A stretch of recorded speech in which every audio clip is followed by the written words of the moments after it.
10 people history called crazy until time proved them right. Have you ever wondered how many people were once called crazy just because they were right too soon? How many warnings, how many truths were buried beneath laughter, dismissed with skeptical eyes, simply because the world wasn't ready to listen? And if you had lived in that time, would you have believed them? There's something strange that happens in history. When truth is born, it's often treated like a heresy. The first person to see what no one else sees is usually the first to be cast aside. They weren't geniuses, they were doctors, nurses, janitors, prisoners, students, ordinary people. But within that ordinary lived something extraordinary, a kind of intuition that refused to stay silent. Let me tell you a story about a man, not famous, with no statues bearing his name, only worn journals and a few deaths that might have been avoided if someone had just washed their hands. The story begins in a place most wouldn't fear, a maternity ward. But there, babies never got to cry, and mothers never got to hold them, leaving in silence. Now, you'll follow me through 10 stories of people once called mad, delusional, paranoid, but time always sides with the truth. And when you reach the end of this video, you'll understand it wasn't that they were too different. It was that the world back then wasn't ready to understand. Number 1. Dr. Elias Warren and the Invisible Killers. They said dying in childbirth was something sacred, a price a woman had to pay to bring a life into the world. But Elias Warren, a young doctor, only 32 years old, didn't believe in that sacredness. He believed something was killing them, silently, without a sound, no scalpels, just through hands. The story began in the hallways of St. Emery's Hospital, floor 3, where midwives cared for poor mothers. 1 in 20 died. Floor 2, where young doctors like Elias worked. 1 in 5 died. No one could explain why. But Elias quietly took notes. He observed every case: day, hour, symptoms, smell of skin, color of blood. And then he realized every woman who died had been examined right after the doctor performed an autopsy. The hands of the living touching the dead, then touching the living. No washing, no glove change, no thought. We bring death from the dead to the living. That's what he wrote in his notebook, shaky handwriting, smeared with blood. Warren proposed something simple: washing hands with chlorine before and after every examination. At first, no one cared. Some doctors laughed. Others called him delusional. But then, a week passed. No one died. A month. Deaths dropped to 1 in 40. Elias cried from joy, but no one else saw it as a miracle. Instead, they started to question him. They called him before the ethics board, accused him of spreading panic among patients and staff. He was banned from direct patient care, barred from accessing files, and the worst was yet to come. That night, he dreamed. A mother stepped out of an operating room filled with lights, but had no face, no eyes, no nose, no mouth, just bloodied hands, reaching out, looking for something lost. He jolted awake, cold sweat, his hands, still stained with blood, but not his blood, from some other hand, thin and cold, that had touched him in his sleep. Elias began wandering the hospital corridors at night, not speaking, not writing, just staring at closed doors. They found him many times standing for hours outside an old OR, where 4 mothers had died in the same week. "We touched their souls," he said once. No one understood. 3 months later, Elias was sent to a psychiatric facility for emotional instability, paranoia, and persistent hallucinations. There, he began to draw. Only hands, thousands of hands, white, long, and never clean. No one came to visit. And one night in October, no one knew exactly when, he vanished from his room. All that remained was a final drawing, a man standing in a sea of hands, and stitched across his chest the word doctor. But he wasn't wrong. In 1910, the Pasteur Institute confirmed the germ theory, and hand washing became a pillar of modern medicine. His name never appeared in textbooks, was never mentioned at conferences. But every time a doctor washes their hands before touching a patient, it's a quiet whisper from Elias Warren. Don't let your hands carry someone else's soul away. Number 2, the watchmaker who predicted the pandemic. Liverpool, 1917. Harold Finch wasn't a doctor.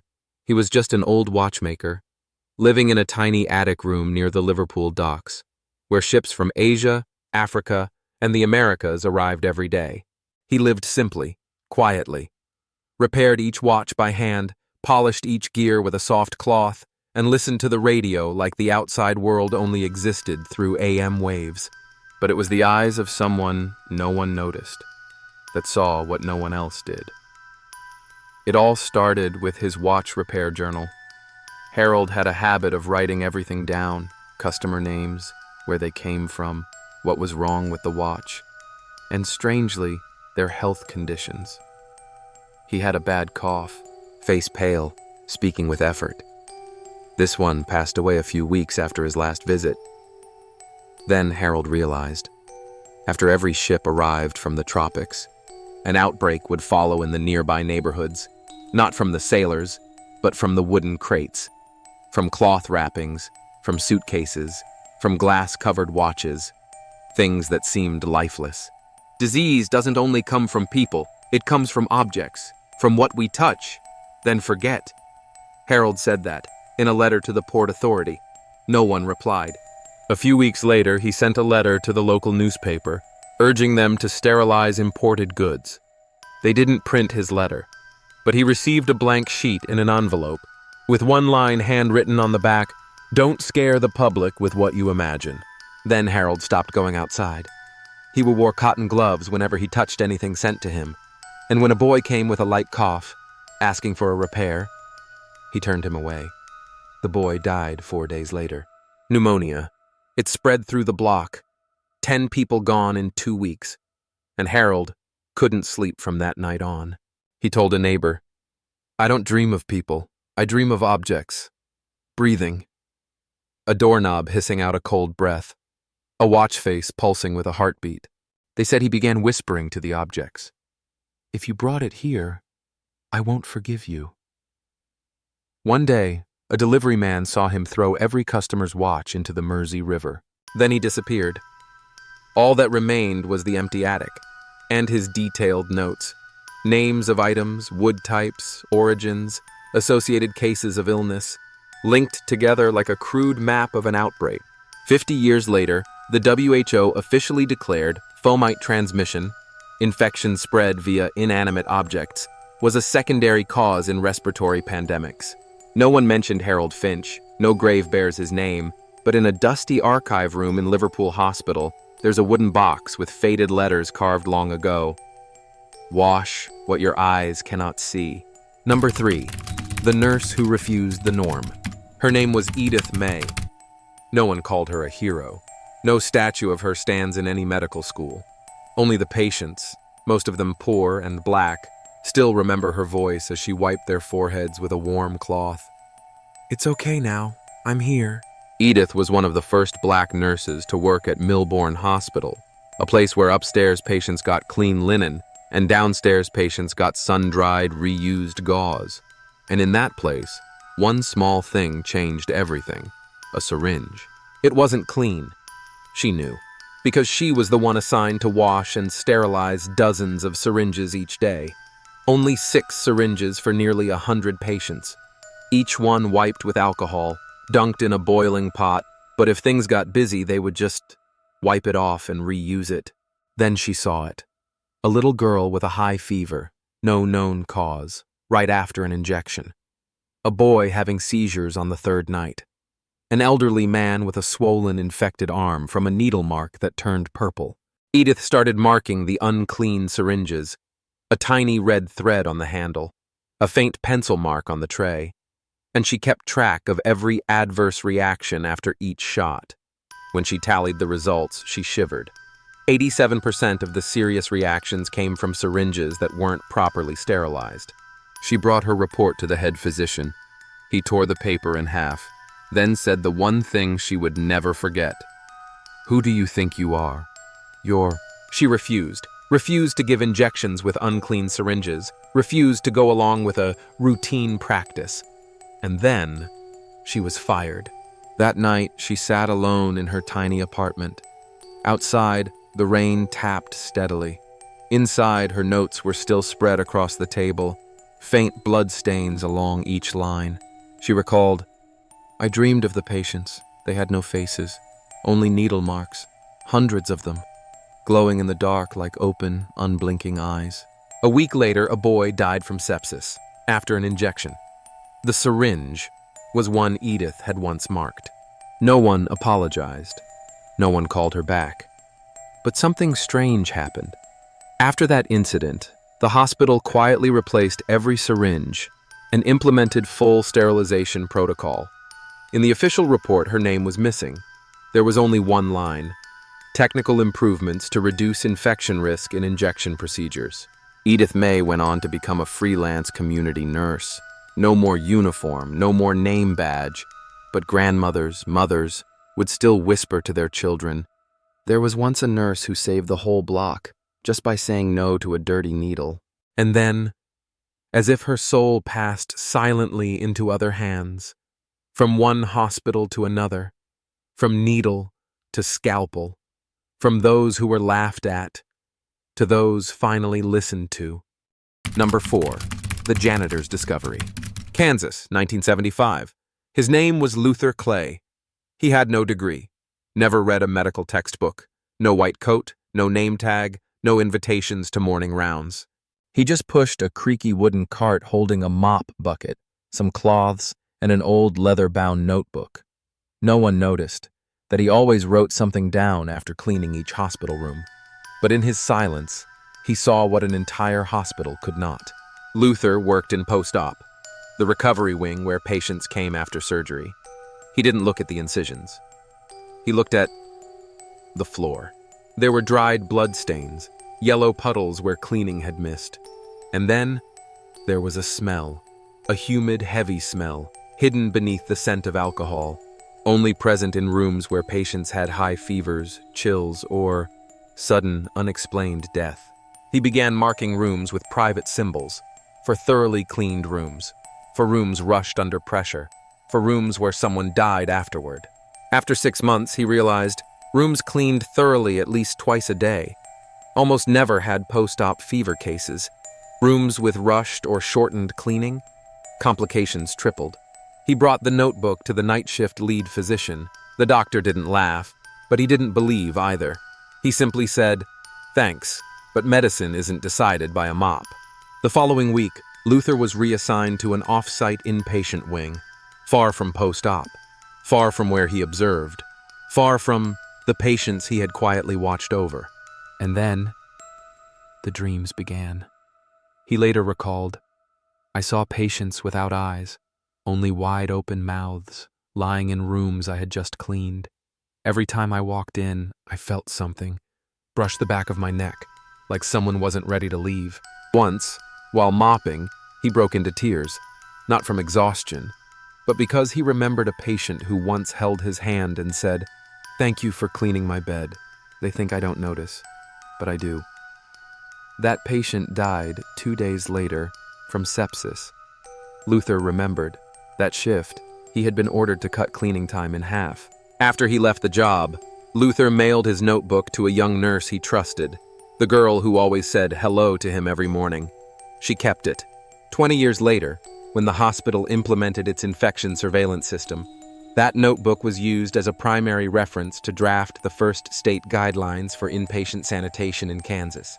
No name was recorded, no medals awarded, only an old wooden cart left behind in a storage room next to a handwritten note. Clean floors save lives. You just have to listen to the silence they leave behind. Number 5. The missing footnote of science. Copenhagen, Denmark, 1981.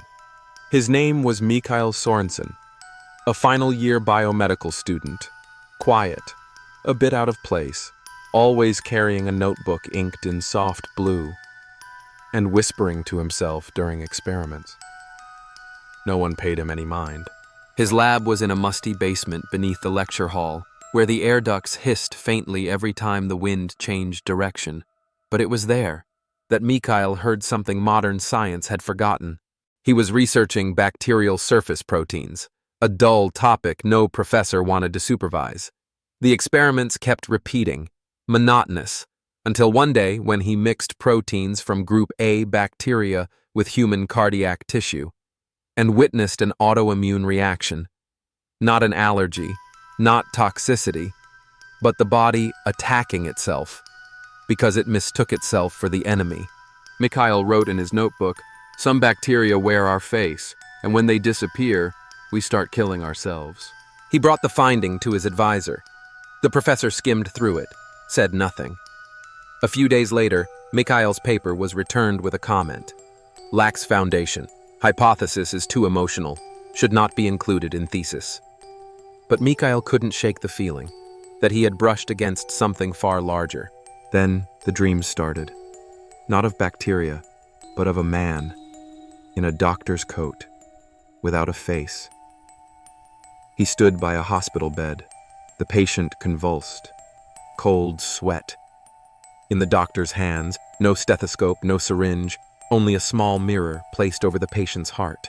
Mikhail woke up, pulse racing. When he looked in the mirror, he swore that, for a moment, it reflected a different face. Older, sunken eyes, crying. The next year he dropped out, sent all his notes to an immunology research center in Zurich. No one replied. 20 years later, the theory of molecular mimicry was officially accepted, explaining numerous autoimmune diseases, from post-streptococcal myocarditis to post-infectious neurological damage. The first research papers citing that theory didn't mention Mikhail. But one Swiss scientist, when interviewed, admitted, "We started with an anonymous set of notes, mailed from D. No one knows where Mikhail lives now. Some say he became a plumber on the Faroe Islands. Others claim he vanished during a forest hike in 1998. But in the old university library where he once worked, there's still a drawer that won't open. And someone, long ago, etched into the metal inside. Some truths are too small to publish, too big to forget." Number 6. When a prisoner asked for soap. Alabama, 1953. His name was Jeremiah Polk, a convict serving 12 years for theft. Not a remarkable man, not a talker, barely literate, not rebellious. He just wanted to keep his head down, count the days till release, and stay clear of violence inside the prison. But there was one thing Jeremiah did every morning, as steady as the bell for roll call. He wrote letters. Letters to the warden, to the prison chaplain, to the state government. Each one containing the same single line repeated for 43 days. "Please provide each inmate with personal soap." No one replied. Inside the cramped cell block where 6 men shared 2 sets of bunks, Jeremiah watched. A young inmate named Bobby began to cough. Then came the fever. Then he died. After that, it was Carl. Also fever, also cough, also gone. Within 3 weeks, 9 inmates died in that wing, and no one knew why. The prison doctor wrote, "Pneumonia of unknown cause." But Jeremiah knew. He saw Bobby clutch the doorknob right after coughing. He saw Carl wipe his face with the shared towel hanging at the foot of the bed. There were no hand washes, no soap, no awareness. He wrote another letter. This time, he added a final line. "If I'm next, let this letter speak for me." A week later, Jeremiah fell ill. He was moved to isolation, a bare cell with a broken ceiling fan and a flickering yellow light. He later said, when the fever took over, he saw hands, the hands of the dead inmates, touching his face, his neck. No one said a word, only rapid, labored breathing, and the cold, clinging to his skin like soap that never existed. But Jeremiah survived. No one knew how. He was released early due to fragile health, and after leaving prison, he mailed his handwritten journal, containing 43 copies of his soap request. to a small local newspaper. The article didn't make headlines, didn't go viral, didn't cause public outrage. But a few years later, after an influenza outbreak killed scores of inmates at another facility, the state of Alabama passed a regulation mandating personal soap for all prisoners. No one credited him. No one mentioned his name. Only a small wooden box remained in the old warden's office, carved with the words, "Soap is not luxury. It is a memory that keeps the living apart from the dead." Number 7. The Village with No Fever. Savannakhet, Laos, 2002. There was a small village deep in the forest. No paved roads, no electric lights, no doctor, no clinic. No one knew exactly when it had come to be. Only this: it had no illness. A group of medical students from France arrived for a public health internship. Their job was to record basic health stats: temperature, heart rate, skin condition, surface wounds. They brought thermometers, test strips, even a portable ultrasound machine.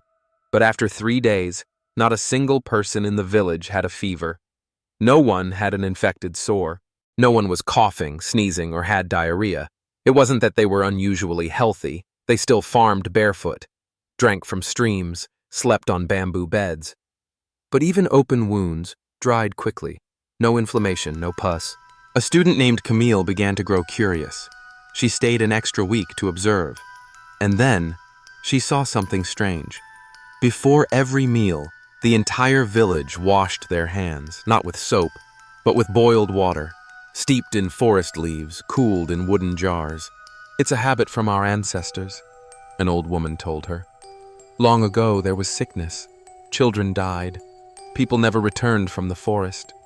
But then came an old man, no one knew his name, from somewhere far, who taught us to boil water and wash our hands before eating. Since then, there have been no more funerals." Camille asked to stay 1 more month.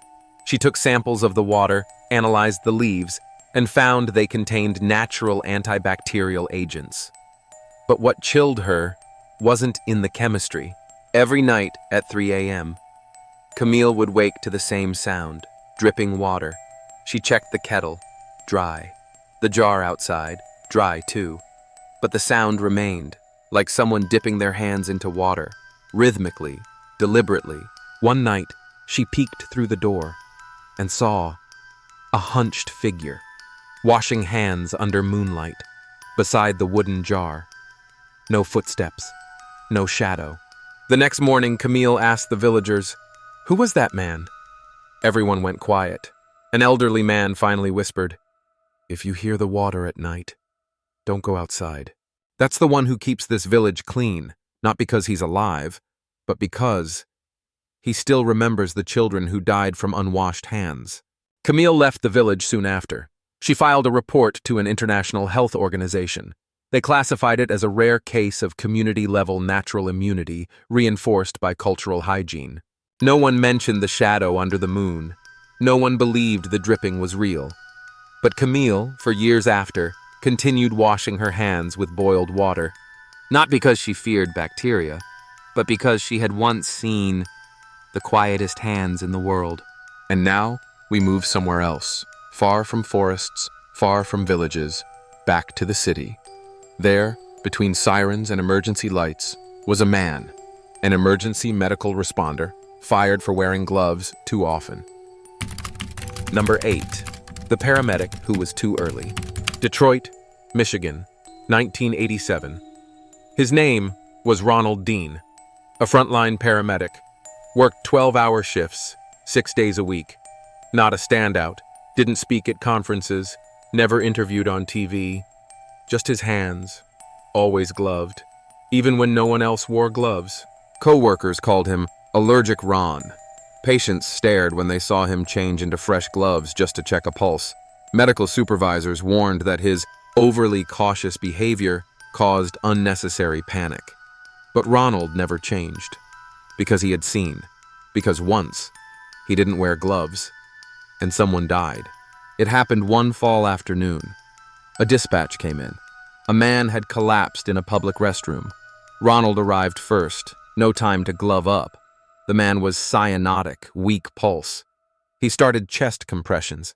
His mouth touched the man's skin, his hands covered in fluid of unknown origin. The man didn't survive. But 4 weeks later, Ronald spiked a fever. Test results: hepatitis B. He was treated, recovered. But from that day forward, Ronald never touched anyone without gloves. "I'm not afraid of the virus," he said. "I'm afraid of what stays behind after someone leaves the ambulance." Because ever since that day, Ronald began to dream. Each dream was a past emergency call. A girl with a nosebleed, eyes shut tight, an old man trembling in a supermarket aisle, a child lying in the middle of a crowd, each person. When they appeared in his dreams, reached out their hand, not to be saved, but to ask him, "Did you touch me?" Colleagues said he was mentally unstable. Doctors ordered time off. EMS administration sent a termination letter, citing excessive conduct in infection control protocol. Ronald stayed silent, didn't argue. He just returned his equipment bag. Inside were 473 unused pairs of gloves, each pair labeled with the name of a patient he once touched. Years later, when HIV/AIDS spread widely, EMS protocols changed entirely. Gloves became mandatory for any skin contact, regardless of symptoms. No one mentioned Ronald. No one knew where he'd gone. But in the old break room, there was a row of metal supply lockers, and on one locker door, someone had etched with a scalpel, "They touched me. I touched back, but with care." Number 9. The statistician who saw the pattern. Seoul, South Korea, 1998. Her name was Ji-won Kim, 23 years old, an intern at the National Institute of Health Statistics. Each day, she sat in front of thousands of dry data lines, ICD codes, admission dates, regions, gender, age. The job wasn't exciting. She didn't see patients, didn't know what blood smelled like, didn't see anyone cry, convulse, or slip into a coma. She only saw numbers. But sometimes, fear hides inside numbers. One winter afternoon, Ji-won began entering data about community-acquired pneumonia outbreaks. She noticed something strange repeating itself. Hospitalization rates spiked, not after rain, not seasonally, but after major public events, music festivals, sports rallies, parades. She reviewed 5 years of data. Every time there was a mass gathering, 10 to 14 days later, pneumonia admissions rose, and sometimes it was followed by a cluster of unexplained deaths. She presented the report. Her supervisor looked at her, as if she were making a big deal out of nothing. "Too many variables, not enough evidence to conclude. Are you turning statistics into a ghost story?" But Ji-won didn't stop. She kept analyzing, charting, modeling forecasts, not with fancy software, but by hand, with pencils. And eventually she saw a clear curve. It rose, then dropped sharply. Each time collective sound filled the air. That night, she dreamed. An empty stadium. No lights, no audience. Only plastic seats and scattered white masks on the ground. Then from the center field, a stream of people in hospital gowns stepped forward. No one spoke. Only one sound, coughing, again and again, echoing in the dry, cold air. Ji-won woke up drenched in cold sweat. She reopened the report she had just completed, and for a moment the numbers distorted. A line appeared across the page. They came together, and together they fell. She quit shortly after. Didn't send the report to anyone. But before she left the institute, she printed one data sheet, no title, and quietly placed it in her supervisor's desk drawer, along with a handwritten note. "Next time people gather, don't forget what the numbers warned." 10 years later, MERS struck. Another 10, COVID-19, arrived. And the world learned what Ji-won once saw. Mass gatherings don't just spread joy. They also carry something no one means to take home. And after all the people once dismissed as paranoid, fanatical, or too sensitive, the final story brings you back to the operating room, where the only steady thing is the white light overhead. There stands a doctor, a man who no longer hears anything after years between life and death. Until one day he hears, A whisper from someone no longer among the living. Number 10. The Ghost in the Operating Room. New York, 2015. His name was Dr. Simon Reeves, cardiothoracic surgeon, tall, lean, quiet, spent 32 years in the OR. His hands had touched over 2,000 hearts, literally. They called him the iron hand in the soft chest. He didn't shake, he didn't blink, he didn't flinch, until one morning in March. The surgery that day was a woman, 34 years old, with a ruptured thoracic aortic aneurysm, critical condition. Everything happened fast, from intubation to chest opening. Blood sprayed. The heart fluttered irregularly. Dr. Reeves, like always, calmly began to suture. But as he placed the first stitch, the lights flickered. No one said anything. The nurse checked the power. Everything was fine. He continued. Second stitch. Third stitch. A whisper sounded. Not from a speaker. Not from a person. Just a voice. Slow, damp, right beside his ear. Don't stitch my heart shut. He looked up. No one was speaking. The woman was still under deep anesthesia. The monitor still beeped steady. He kept going, but his hands trembled. The patient survived the operation, but he couldn't sleep. Not because the case was difficult, but because that voice came back. Every night, every dream. And, during one sleepwalking episode, he found himself standing in the OR, naked, under cold surgical lights. No scalpel, no sutures, no heart. Only his hands, his own hands, squeezing something soft, warm, still beating. He began recording the OR with his own device. Told no one, just to prove he wasn't losing his mind. In the next 4 surgeries, every time he touched a patient's exposed heart, the recordings captured a very low-frequency interference, not matching any equipment in the room. That frequency resembled a human voice in a low register, speaking in no known language. He sent the recordings to an old classmate, now an audio engineer. They analyzed them, replied briefly, I don't know what this is, but it's not electronic interference. It's shaped like a whisper, but not in any language. And it repeats 3 times, matching the heartbeat. Simon never published that data. He said nothing. In his final surgery before retiring, he did something strange. He paused for 10 seconds, placed his hand on the patient's heart, did nothing, just held it, then whispered, I hear you, but this time I'm stitching it closed, because you need to live. The surgery was a success, and after that, the whisper disappeared. No one knew this, except one nurse, who once saw him crying in an empty OR late at night after everyone had left. She asked who he was crying for. He only shook his head and said, No one. I just touched something medicine doesn't explain, something no one teaches in school, a voice, from hearts not ready to be stitched shut. The operating room where he worked was later torn down for renovation. But some say, on nights when no surgeries are scheduled and the doors are locked, you can still hear a whisper, 3 beats, then silence. And if you've stayed with us this far, you've walked with us through 10 lives, dismissed, doubted, forgotten, just because they dared to see what the world wasn't ready to face. You might be thinking, I'd never be that kind of person. But remember, sometimes, the only thing separating a crazy idea from a truth that changes everything is time, and someone patient enough to listen.